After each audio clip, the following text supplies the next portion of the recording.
Good morning, folks. We've got activity to see on our star, top weather events and seismicity, and of course, the top science news of the day.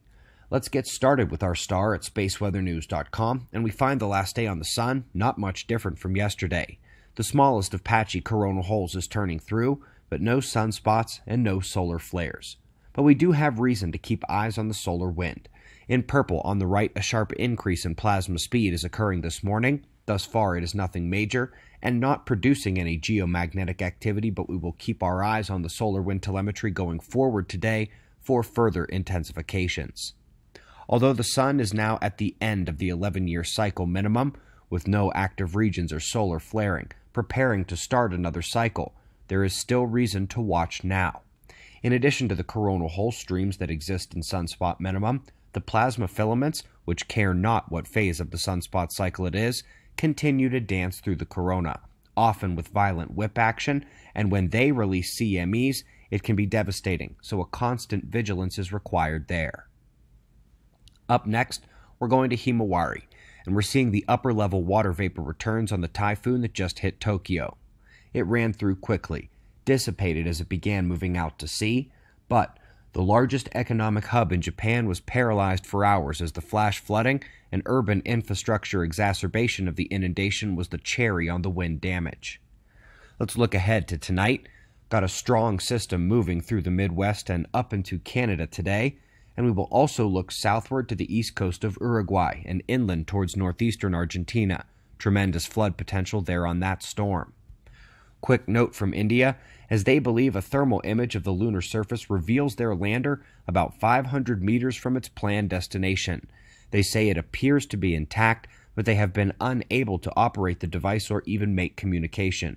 I'm staying updated at their Twitter, ISRO at ISRO. Earthquakes up next. Top of the day struck Central Africa, never like seeing those sequences begin, and we also took a rare event up near the North Pole. Don't tend to see them up there either. And speaking of earthquakes, folks, there are some journals we check daily, others once a week, once a month, and some just once or twice a year, like this one. Today we get a paper from OJER on the geomagnetic conditions prior to the great 2011 Japan earthquake that caused the Fukushima disaster. They say the geomagnetic precursors began 2 months in advance, and even during the more turbulent geomagnetic periods globally, they were able to notice the precursor signal. The global electric circuit, geomagnetic fields, and their modulation by the sun is fully described at quakewatch.net. Many observers are already predicting earthquakes. Our top story follows that release from earlier this year. You might recall that in recent weeks, the importance of this Chinese study on climate forcing made the unpopular declaration that the major weather cycles in China were driven by the sun. Today, we find a different Chinese team from a different Chinese university making the exact same findings using different data records from a different part of China.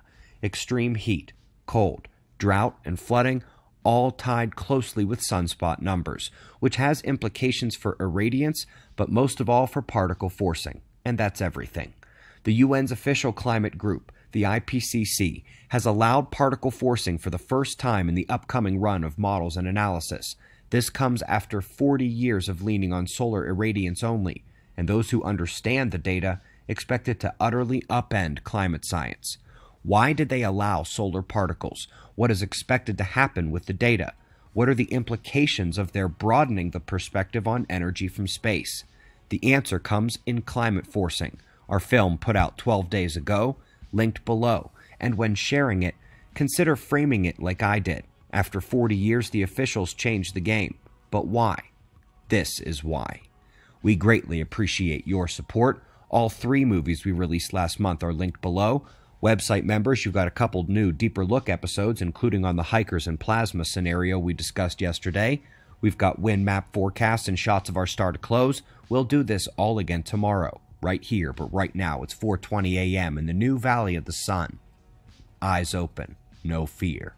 Be safe, everyone.